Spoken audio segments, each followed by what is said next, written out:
On January 3rd, 2026, the world woke up to some absolutely stunning news.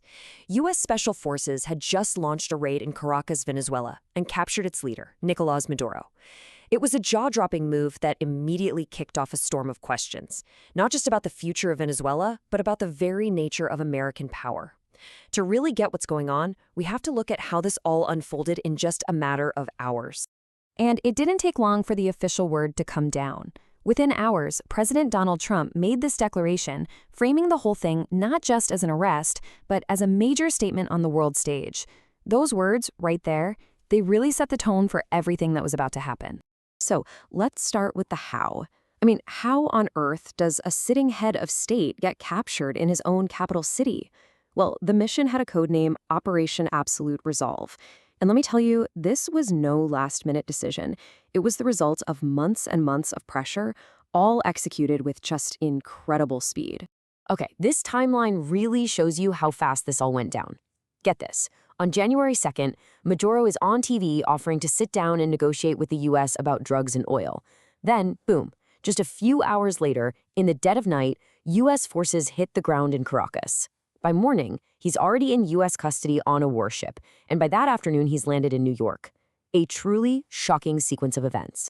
And that brings us to the why. You see, the U.S. didn't frame this as a political assassination or a coup. They framed it as a law enforcement operation that was, frankly, decades in the making. So let's dig into the official case they've built against him. Really think about it. What could possibly justify taking such an extreme step as capturing a head of state? The answer, according to the U.S., is found in a federal indictment that paints a picture of Venezuela not as a country, but as a massive criminal enterprise. At the absolute center of the U.S. case is this group, the Cartel de los Soles, or Cartel of the Suns. The name itself is pretty interesting. It's a reference to the sun insignias that high-ranking Venezuelan military officials wear on their uniforms. U.S. prosecutors claim this wasn't some separate gang. It was the state itself.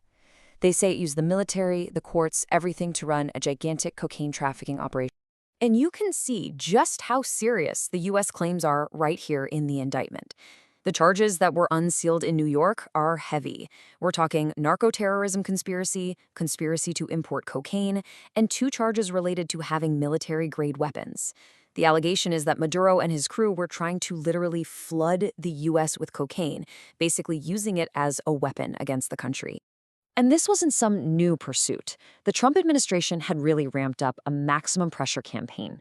They'd even labeled the cartel a foreign terrorist organization. And get this, they doubled the bounty for Maduro's capture to a whopping $50 million. That kind of tells you everything you need to know about how long and how seriously they've been trying to bring him to trial. So, with Maduro suddenly gone, Venezuela was just plunged into chaos. A massive power vacuum opened up, and the question hanging over the capital, Caracas, was simple, but also terrifying. Who's in charge now? And the answer, well, nobody really knew. Almost immediately, 2 different groups stepped forward to claim power. On one side, you have Maduro's vice president, Delcy Rodriguez. She was sworn in super fast, saying she was the constitutional successor. But on the other side, you've got the Democratic opposition, led by the veteran politician Maria Corina Machado. She basically said, hold on, we won the 2024 election, so our guy, Edmundo Gonzalez, is the only legitimate president. A total constitutional crisis. And the opposition, they were not quiet about it. In a letter to the Venezuelan people, Machado was totally defiant, saying, the time for freedom has come.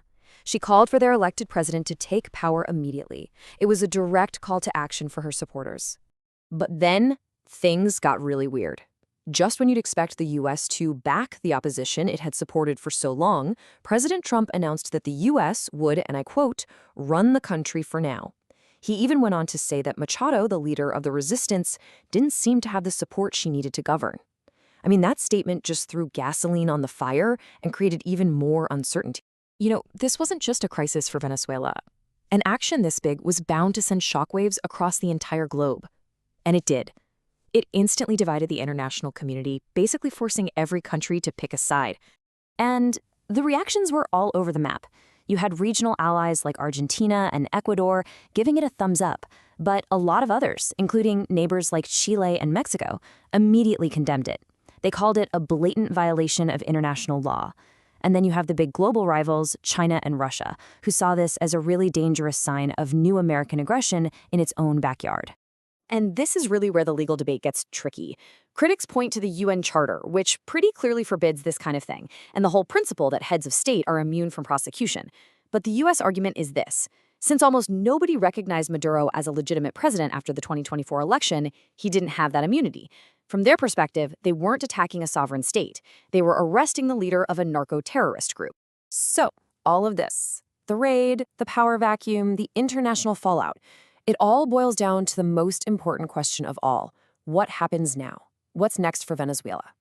Well, experts have laid out 3 potential paths forward, and they range from pretty hopeful to, well, catastrophic.